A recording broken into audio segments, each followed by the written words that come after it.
There are two types of readers, those that write in their books and the rest of us. Hey everybody, welcome to Runs on Espresso. I'm Jenna, and in today's video, I'm going to combine my love of buying books and stationery into a new hobby: book note-taking. Here is what I have put together for my reading notes notebook. I'm open to name suggestions because that is a mouthful. But instead of writing in a book, I decided that I would take notes while I'm reading, mostly to remember what I've read, something to reference back to when I'm writing reviews, or if someone goes, "Hey, you read that book, what did you think?" I could pull out my notes and give them a rundown. I also put together a little planning pack of tools to help me take notes. So what is in my little planning pack here? I have a couple of little notepads so I can jot stuff down if I don't have my notebook with me. And I have some sticky notes for adding different little notes in there. And inside of the pack, I have some pens, a Sharpie for writing on the vellum sticky notes, and just a couple more things, little highlighter strips, additional sticky notes.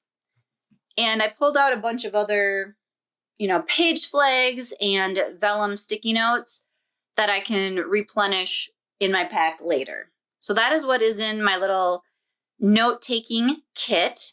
Let's take a look at the notebook. I decided to use the Erin Condren priorities and notes layout. Each 2-page spread gives you these 6 boxes and a lined page, and it is like that throughout the entire notebook. My original thought was to use these 2 pages per book, so that this would be a book, flip, this would be a book. I'm not very succinct in my note-taking yet. It's been something that I have struggled with forever. High school, college, I always tried to write everything down, and I had trouble pulling out those important bits. So that is something I need to work on. And I decided to do 3 of these spreads for each book. And I will show you what that looks like. Also, I am using the Erin Condren pocket dashboards in here right now to kind of separate my books. On this pocket dashboard, I just have some sticky notes with additional notes that I want to think about while I'm reading. And I have the reusable sticky notes, which I haven't used yet, but I thought I'll put them in here just in case. This first one here is a nonfiction book, and I set up my nonfiction books slightly different from my fiction books. So what I ended up with for the first 6 boxes are about the book. So I'm going to have the title, the author, whether it's nonfiction, fiction, the specific genre, and the format that it's in. And then this right here is kind of the subtitle, It is the subtitle of the book. So if it has a subtitle, I will include that. And then I have a spot for books by the author. So if I like this book, I can jot more ideas down. Or I can note, I've read this book, I liked this other one.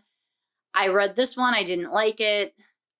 Things like that to kind of jog my memory, because I've done this in the past where I've read an author's book, absolutely disliked it, completely forgot that I had read that book, picked up something else by the author. The name didn't really sound familiar. I read it, I hated it, and then I went on to Goodreads and I noticed that I had hated another book by that author. So I'm hoping that will help bring some clarity for me in the future. What others say. I put this in because after I finish a book, I like to Google it. I like to go on Amazon. I like to go on Goodreads and just get an idea if other people liked it, didn't like it, what they liked that I didn't, vice versa. So I just thought it'd be fun to have a little box there. My summary, just, this is what the book was about, any final thoughts I had, and my rating, including in my rating, I will put, I would recommend this, or I wouldn't recommend it, or who I'd recommend it for, just to kind of keep it fresh in my mind. And then I haven't started this book yet, so I don't have any notes yet. But I do have a note that there's 7 chapters, so I want 2 to 3 chapters per page. The next 6 boxes, I did 2 across, so key ideas that I take from the book, references to review. So if it references another book, a photograph, or a style, something like that, I can go, oh yeah, I want to look at that later. And then any questions that I have as I'm reading the book. And the last 6 boxes, again, space for 2 of them across. What resonated with me, what I found interesting, and I called this my ideas. A lot of my nonfiction books are photography related. So what did it inspire me to want to do? This one's about editing your photos. So what ideas did I get that I want to try when I edit my next batch of photos? And then I have my fiction books. So I just have a couple of, again, post-it notes here saying different things to think about while I'm reading. So the first 6 boxes, this is all the same as the nonfiction. So I have about the book, books by the author, what others say, my summary, final thoughts, and my rating.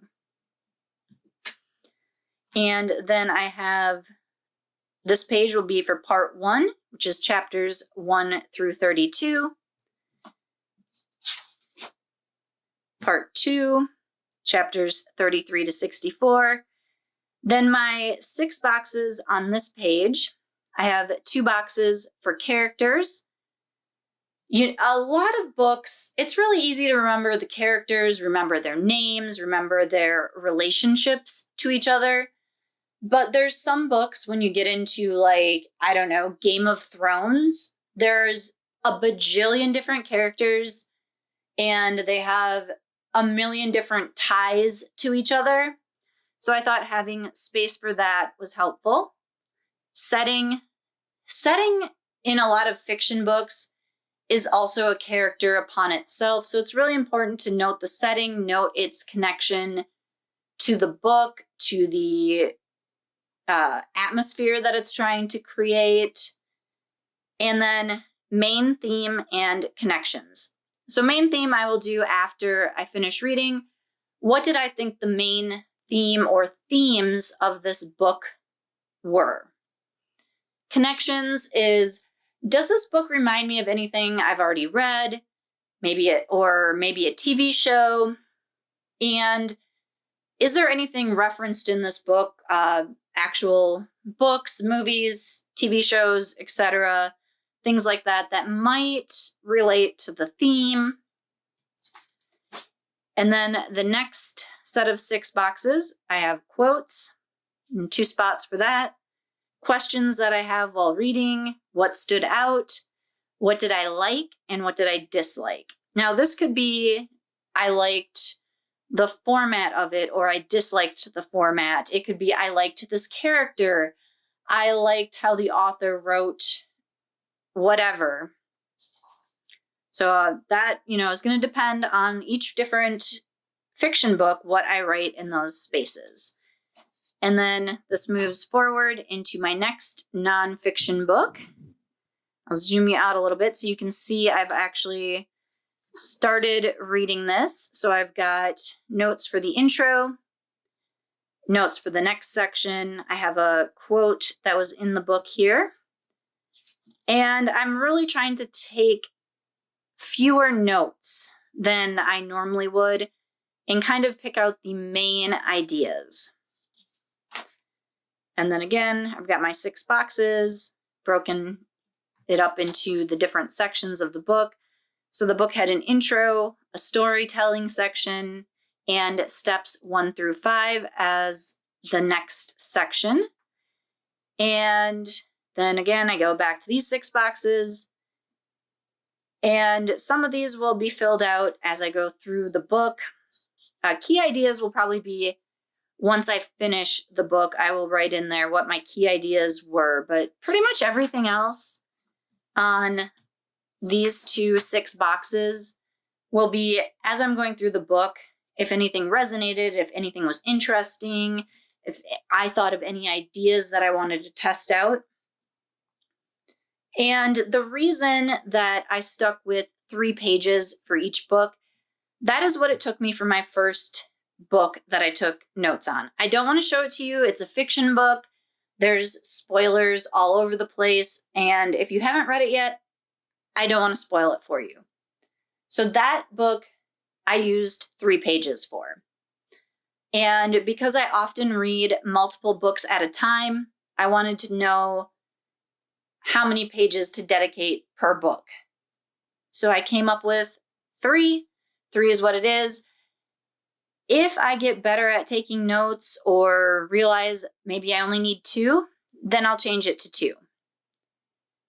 All right, that is my reading notes notebook and my reading notes planning pack. Let me know in the comments, do you annotate your books? Do you take notes while you're reading?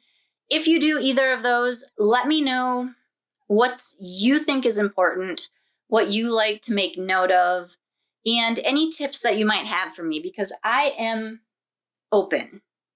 I have never done this before. I mean, I've tried, but I've never done it consistently. And then be sure to hit that thumbs up button and that subscribe button if you want to see future reading notes videos. Go, drink the coffee, and do the things.